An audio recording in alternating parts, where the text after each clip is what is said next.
Alright, so I wanted to film this video and actually give you sort of a bit more context to this video and actually show you what to expect, because this is a very long video. Number one, I recommend that you watch it all the way till the end and you grab a pen and a piece of paper before you watch it.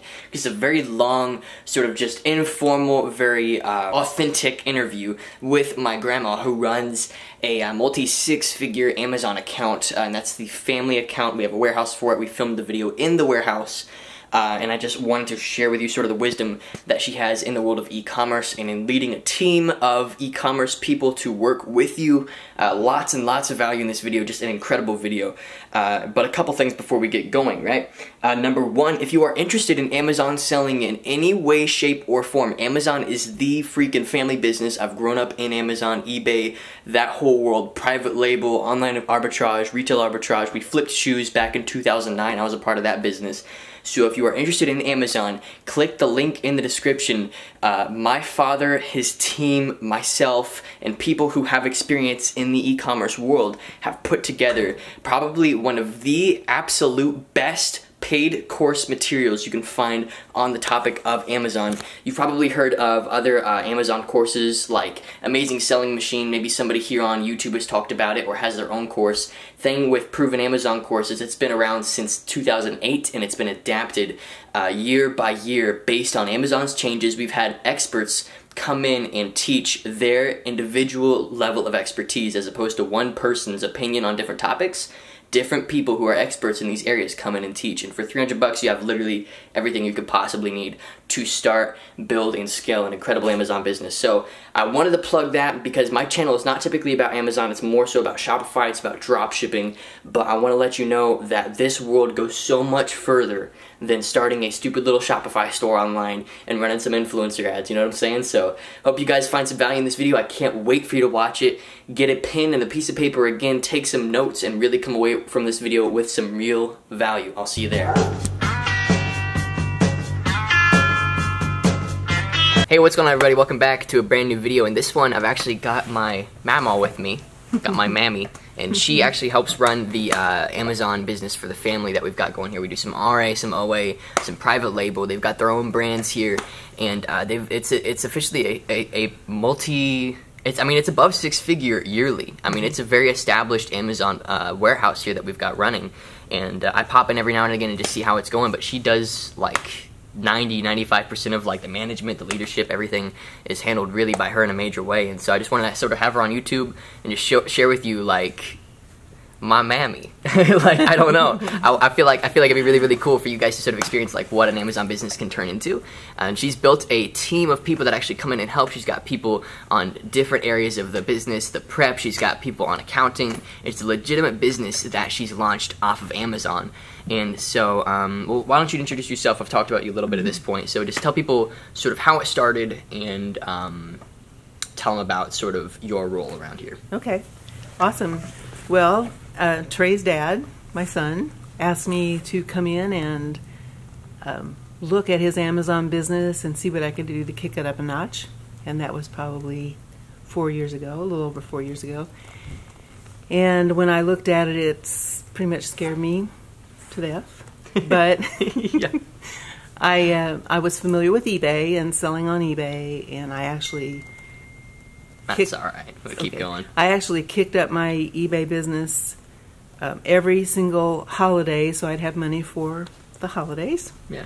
So, and I did really well, but I shut it down through the year, so it wasn't like a full-time thing for me. But I was familiar with getting product listed, that type of thing. Right. But I had never literally shopped purposefully to turn around and resell a product in my life. Yeah, and I so remember that was very nerve-wracking. Yeah. At first. Yeah, I mean, I was probably, how old was I when we were doing shoes? We were doing all shoes. We were flipping shoes a long time ago, and we were working out of this house just outside the neighborhood. 13, 14. Yeah, 13 or 14. So I mean, that shows you how long we've been doing this thing, right? It's been a while. And that was eBay, and it was a huge. Jim had a huge business. So when I took on Amazon, I took it on in my house. I used the spare bedroom I'd go shopping and bring things home, take price tags off, make sure it was brand new, take pictures if I had to, and I would just list that product. Yeah. On Amazon. That's awesome. And sit down every night and pray that it would sell, because it wasn't my business, and I just felt like I really was motivated by the fact that it wasn't my business, but I had the opportunity to build it out. Come in and build it, yeah. So I think it was about the time your papaw got real sick of taking my stuff to UPS and real sick of that room being full of stuff that I talked to Jim about using the house, the basement of that house that we were using for eBay. Yeah. I said, what if I combine the businesses and bring in a team? And he said to go for it. So, and it was just outside the neighborhood. Yeah, I could ride my bike to it. So that was really technically my first job. And your brother used his skates to come. Yeah, that's right. My brother Chase, he would rollerblade out there. I totally forgot about that. Yeah, that's fun. But yeah, I mean, that shows you, like, you know, now we're here in a warehouse where there's private label brands rocking, there's retail arbitrage, online arbitrage. It's a 6-figure business that is running in here, right?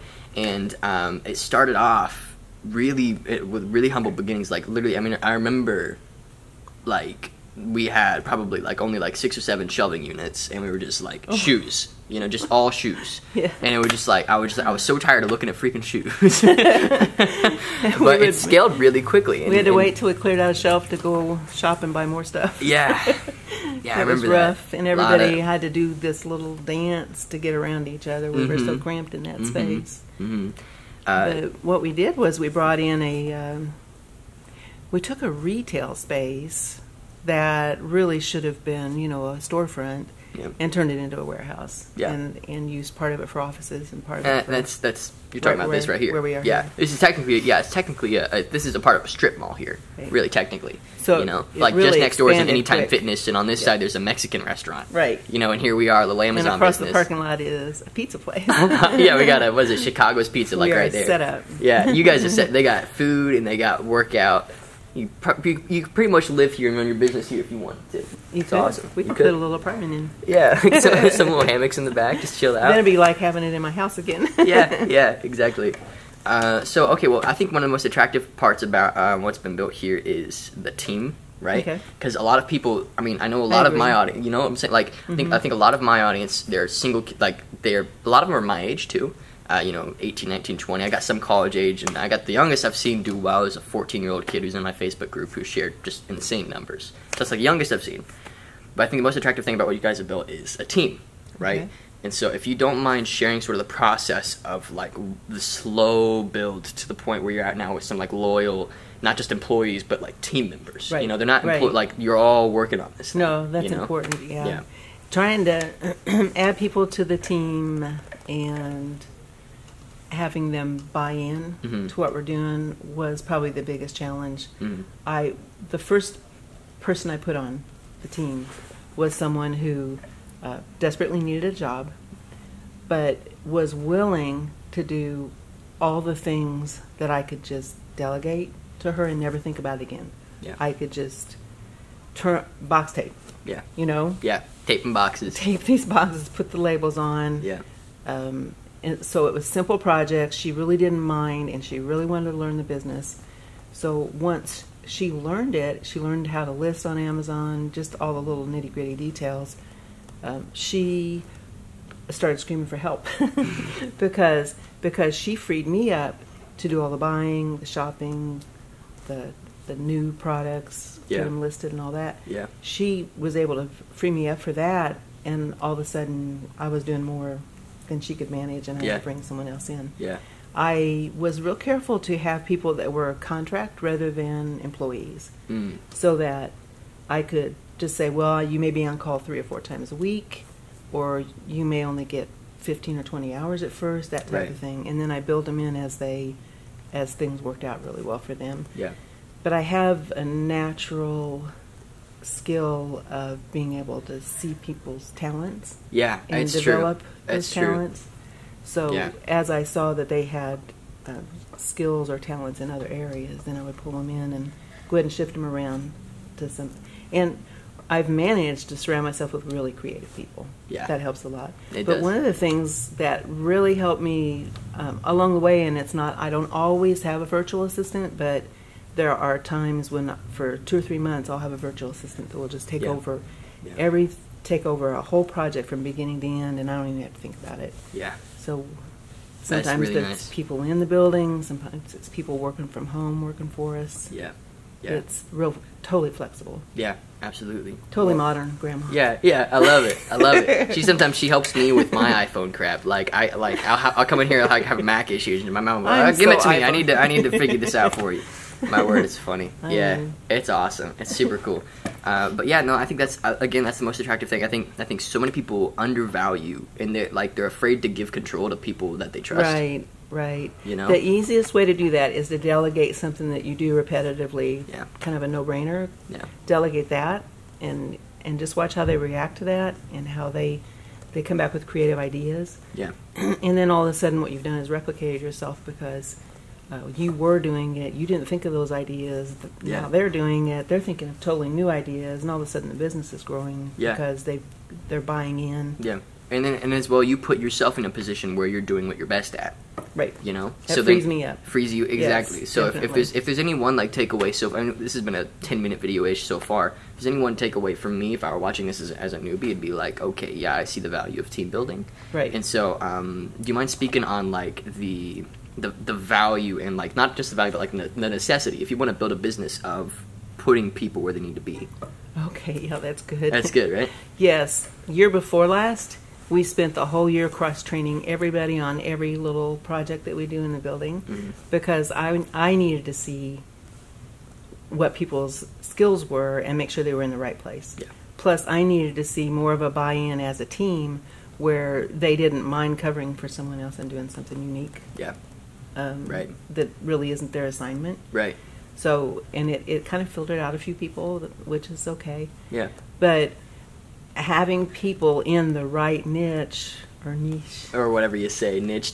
So many I get so many comments. You're like, it's niche, dude. Shut up. I'm like, it's niche. I say niche. Who cares? Yeah. I'm from But I'm Indiana. sorry. I say niche. Yeah, from Indiana, we say niche around Just here. to Okay. make sure they're in the Yeah. right niche because that's where they're going to perform the best. Yeah. And I have an open door policy, but I also have, which an open door policy means unless I'm on the phone and really engaged in the conversation, they can step in anytime. Yeah. With ideas and with no one's allowed to come to me with a complaint unless they have a proposed solution. So Yeah. that's just the way I run it. That's smart too. It's smart. You know, Super smart. That's just whining without a proposed solution. Yeah. And Yeah. then they're also not allowed to talk about someone else without bringing them in the room. So Oh, it that's so really good. just takes care of all the nonsense that can go on. That's super, super good. And Yeah, I mean, from the experience that I've had, I mean, I've never had a physical location, but I've had employees roll through my system, and so at one given time, I think the most I ever had at one time was 7 people helping me, and there was a lot of it's self-destruct. It's self-destruct. It really So does. if someone's, and this is great, just business. You don't have Amazon or not. This is just, Right, no, it's any just leadership. business. If people have an issue with each other, don't make yourself like the middleman. Right. Bring them both into the room and Right. have them talk about it together with Right. you there. You Yeah. know, don't make yourself a source of whining, like Right. a wine dump. Exactly. Yeah. That changed the whole atmosphere when I Good. laid that law down, which is really great. That's good. That's really, really good. Yeah, that's cool. Well, on that topic as well, let's talk about quickly, since we've talked about team building and the necessity of team building, we've talked about sort of the humble beginnings of the business. Let's talk about, what the day-to-day looks like now. Because, I mean, this is, for a lot of people, this is their, they come in here, they clock in, this is their job, you Right. know? And so let's talk about sort of what the system looks like. So, step 1 is product comes in the door. What Okay. happens there? So product is coming in the door either from online orders, a lot, Oh, or right, online orders- arbitrage, or, right. or orders that we've placed because we're testing product for our new private label line. Mm-hmm. So when it comes in the back door, then someone's assigned. Actually, we're all capable of receiving that product in Right. against the order. Then, as it's received, it already has an assigned shelf, so that we all know where it goes. Yeah, Right. to get it. Then a lot of the product that comes in is automatically going right into Amazon. Right. So then we have a prep station where there's several things that may have to happen to the product. If it's cloth, it has to be bagged. If it's paper, it has to be, protected or whatever. Right. So there's yeah, different strategies for different. and there's guidelines for all that Guidelines, in yeah. Amazon. Yeah. So we have a prep station that's pretty much busy. That's every right behind day. us. Yep. There's a prep station right there. I don't know if you can they see the bubble wrap? No, but Yeah, right through here you can sort of see it. And all the Bunch of stuff going on over here. Yeah, this middle center is all prep, as far as I'm concerned, right? Yeah. And just beyond is receiving. Yeah. Yeah. So we have someone that pretty much works prep station full time, and then of course with a business the size we are, we have an accounting station too. We have someone that does the accounts payable, the receivables, and all the reports for the business. But we also brought in, pretty soon after we got this location, we brought in the UPS shipping station, which opens our location to the outside world. And we're actually retail for anyone that wants to mail something with the U.S. Post Office or ship something through UPS. Yeah. We have the walk-in. Thinking like an entrepreneur, you know, you've got a retail location, you're on a strip mall, so you might as well utilize. You got people drive through traffic, you know, might as well utilize it. So that's just another nice stream of income for you guys. And having a retail space when the weather's nice, we can throw things out onto the sidewalk on a cart on clearance and attract sidewalk sales. It's awesome. So we have really a lot of. We have several. We still have eBay too. Yeah. And we have several streams of income. That's sweet. But one of the things I think that's really established us here as a team and brought the team together very well is our weekly team meetings. Yeah, which I get to sit on one today. I came in halfway through, but I still sat on one. Right. Yeah. And our team meetings, everybody kind of reports on where they are on their projects, but at the same time, we're all jotting down ideas that come from the meeting, and then we have a brainstorming session right afterwards on product. That's a good system. Yeah. And that's every week at the same time. And if they can't be here for whatever reason, they have to Zoom in. Yeah, so Zoom meetings, right?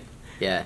And I love what you said a second ago about, and that's a great point too, having team meetings, keeping them together, but to back up to the fact that you have people coming in and using the space for shipping. I mean, let's talk about, I just want to share, like, there's a concept that I think you guys are really putting to play here, and it was in a book that I read called Rework, and it talks about selling your byproduct, right? It's like, there are so many, when you're running a business, so like, I know a lot of my viewers are drop shippers specifically, but I encourage you to look at your business and say, what other value is being created here that I can monetize, you know?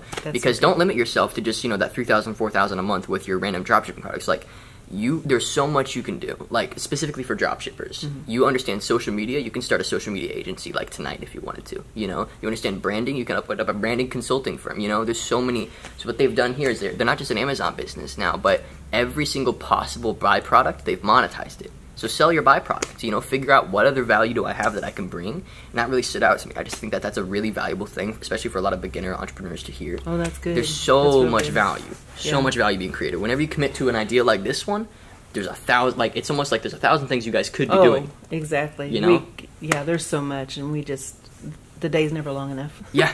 It's literally like you go from how do I make money to how on earth do I choose how to, like, there's so much that you can choose from. You have to almost sort out the weeds before you find the right time and the right timing and the right product, and you just can't get distracted. You really can't get distracted. You have to be focused. Yeah. Well, another thing that we do is I'm not going to fool anyone in saying that we sell everything that we think we're going to sell. Yeah, for sure. Some things don't work. So Some things just don't work. When the product are failures, end up at a flea market, which is an indoor, year-round flea market where you just rent booth space, and one of our team members, your great aunt, my great aunt, takes the product, reprices it, displays it, and moves it through the flea market. So you heard that, right? Like, even if a product doesn't work, it goes to a local flea market. Right. Like, every single piece of this business, there's very little, like, overflow that doesn't get monetized. I think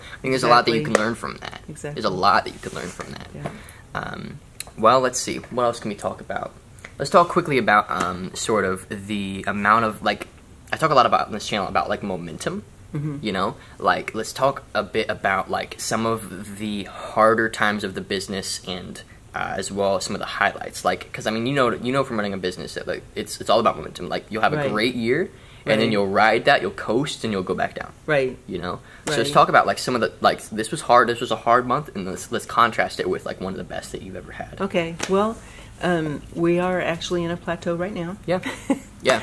Yeah. And that is where we rode that wave of fourth quarter, and our fourth quarter was at, like, just blew up. Triple, almost lit up. 4 times as much. Yeah, it's just any Q4 as other an month e-commerce last year. entrepreneur.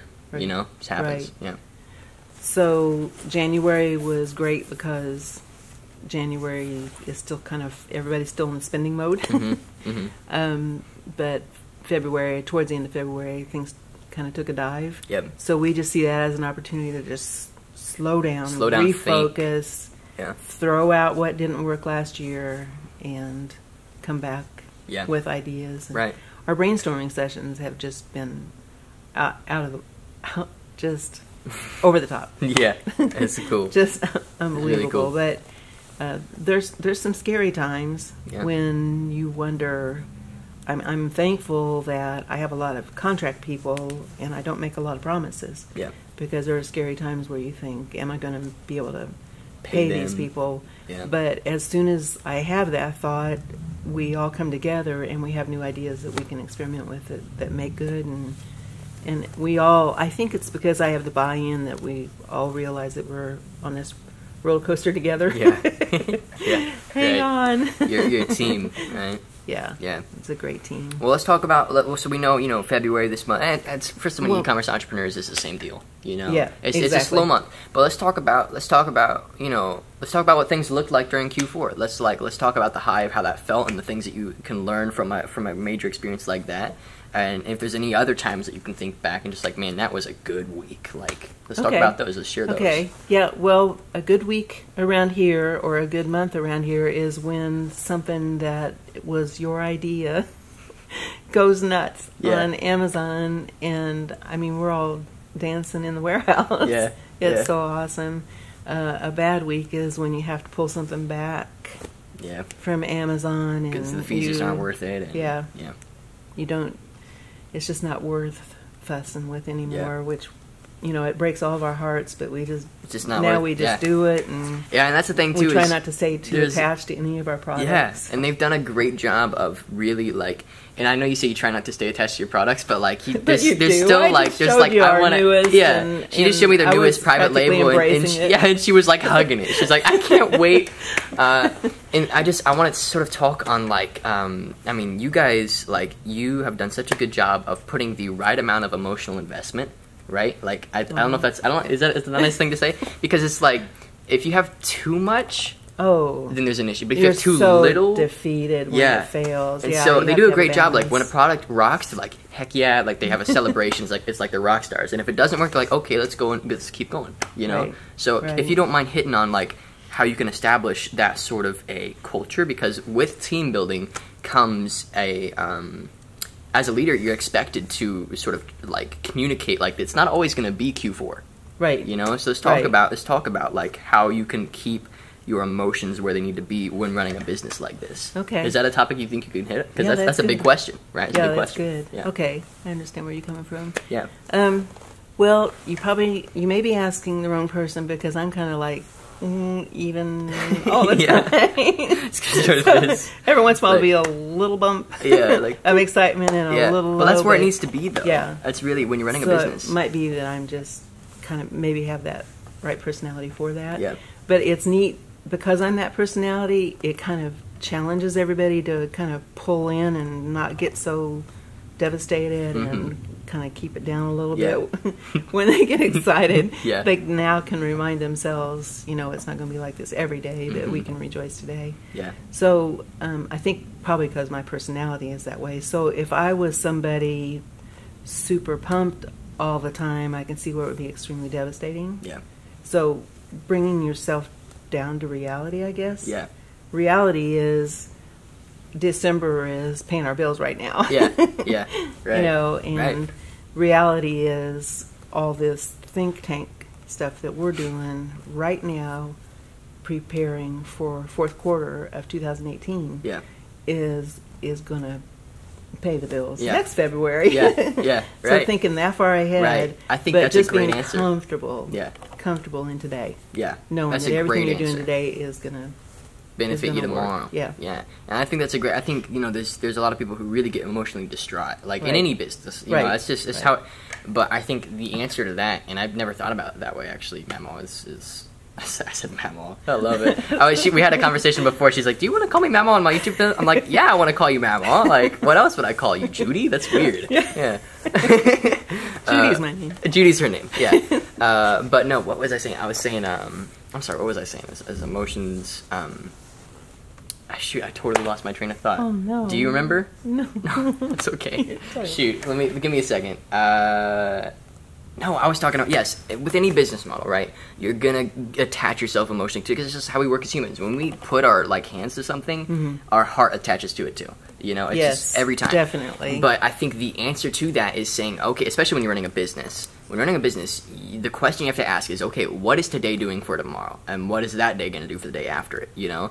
And then that question asked over and over again is going to keep you sturdy and steady emotionally. Right. And so they're like, you know, one of the businesses that I ran for a long time, probably about 2 years, was a wedding photography business. And I just got no bookings in the winter. And I thought like, oh my gosh, my business is over. Reality is nobody gets married in the winter. Nobody wants to get married when it's snowing outside, you know? But it still got to knowing your market. Yeah, no, exactly. Knowing your market is also huge. But the reality was, if I looked at that and said, okay, despite that, what can I do now to prepare for later? Exactly.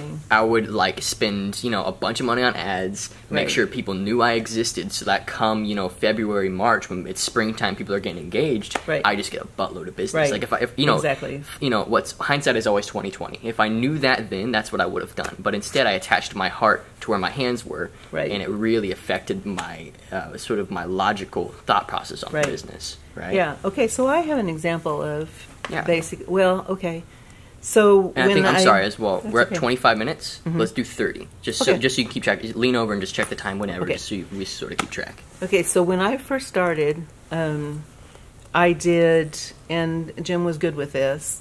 Jim's my dad, by the way. Yeah. You said Jim a couple times. I don't know if we clarified, but yeah. I chose to bring people on the team that I knew were unemployable.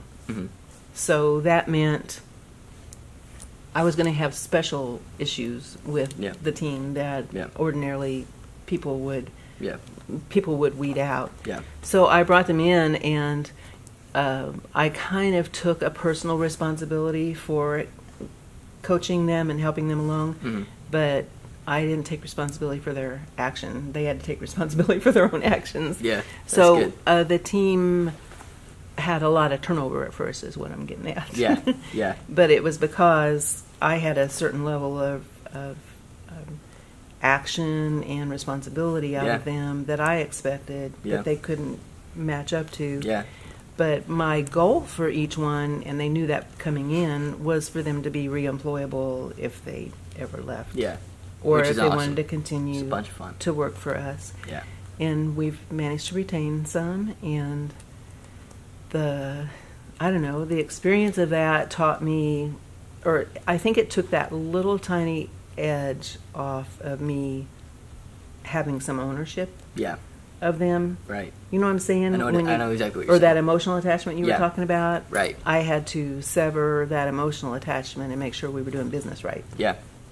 Which I know is a huge in the end, you end struggle up for a lot of remaining friends, or they walk, and which is probably better your for the emotions business. assume the worst every time. You know. Oh, it's your imagination. Your imagination just goes if you wild. don't talk it through, your imagination can get the best of you too. And so when it comes to, I think again, one of the most attractive parts of this whole video is just the team element. When it comes to that, you know, I've had to fire some people. I had to fire someone when I was like 16, and I was just a weird feeling. I was just like, hey guy, you know, we've spent like 9 months. It's just like, and it's so freeing when when you finally do it. It's so freeing. And the crazy thing is, the guy ended up getting engaged, and I went to shoot his wedding when I was 17. So like, you know, we stayed friends. It's just you can't accept. It's so hard for where your hands are, your heart goes too. When you work on people. And so, same goes with business, same goes with just casual friendships, relationships, family. There is, you have to know what you want people to turn into. You have to see what they're capable of, you know. And if they're not... And don't hesitate to take care of something that's becoming a bad seed. if you put off the inevitable, you're still going to have to deal with the inevitable. Yeah. So don't put it off. Yeah. Just do it and now. it's almost worse if you put it off too. It is. It's more It work makes 6 months everything- from now than it is exactly. now. So Yeah. just don't put off the inevitable. If it's not working, agree that it's not working and let them and that goes with people. Yeah. That goes with business models. That Right, goes with right. a private label product that didn't It work. does. You know, I mean, it is literally my whole advice to somebody. Move who's- on. Yeah, my whole thing, my Move whole on. shtick is like figure out what works and double down on it. Yeah. Figure out what isn't and cut it out, and just repeat that process on a Right. daily basis and just scale up from there. That's my grandson. All right. Well, I think it's a good place to end it. Any last sort of like, so you know, my audience is younger kids who have a dropshipping business online that they run off their laptop primarily. You know, and you've scaled this thing up pretty huge. You had a good basis to go off of, but at the same time, you've made it quite a bit larger and a bit more of a machine. Is there anything that any sort of perspective that you want to share that comes to mind? I think that whole thing of not being emotionally attached and then not getting discouraged when things don't look like they're growing, and then applying yourself and don't beat yourself up when you fail. Yeah, it's big. Failing is a part of growth. Yeah. And learning from your failures is part of maturity. So just keep failing and learning from the failure. Yeah. That's That's really huge. so much. That's huge. I mean, you hear that. I mean, it's so much cliche to hear now, It but it's is. cliche because it's true. You know where we stopped. I don't. I'm just gonna say the video cut. I hope that you shared enough. I saw the movie. Oh, okay. Movie. It said Well, you it can said it probably stopped. cut me off even sooner. Yeah. You'll find a place I'll to find a cut place it. to cut it. Yeah. Okay. It stopped like right in the middle of your sort of final. No, So I was just rambling. So yeah, it was good. It was good rambling though. Yeah. All right. Sorry. Apologies. We had to cut the video. The thing just cut itself off. But I hope we brought you some value today in this video. I just wanted to share with you guys my amazing grandma. I just wanted to have her on the channel and just show you guys what she's built and what she's helped us do. And I think it's incredible what they've got going here. And I want to film more videos over here just because it's like it's really cool to like see a dude with like a warehouse behind him. Like, hey, I know what I'm talking about. See? But you're welcome anytime. yeah, cool. All right. Well, thanks for watching. Hope you enjoyed. If you did, be sure to subscribe. More of my videos will pop up on your feed soon, so you might as well just get that over with while you can. Leave a like if we brought you any value, and I will see you guys in the next one.